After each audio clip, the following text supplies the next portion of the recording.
عورتوں سے سماج بنتا ہے، اور اگر عورتوں کے اندر دینداری ہے، نیکوکاری ہے، اچھائیاں ہیں، بھلائیاں ہیں، برداشت کرنے کی قوت اور طاقت ہے، آپ جھیلیے۔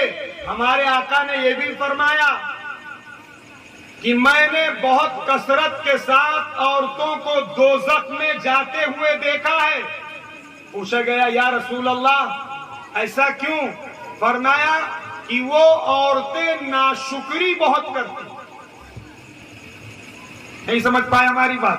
سمجھ گئے، ناشکری نہیں سمجھو کا؟ سمجھیں۔ ناشکری کا مطلب یہ ہے کہ ایک آدمی کوشش کرتا ہے، محنت کرتا ہے، تگ و دو کرتا ہے، اپنی بیوی بچوں کو خوشحال رکھنے کی کوشش کرتا ہے، لیکن صاحب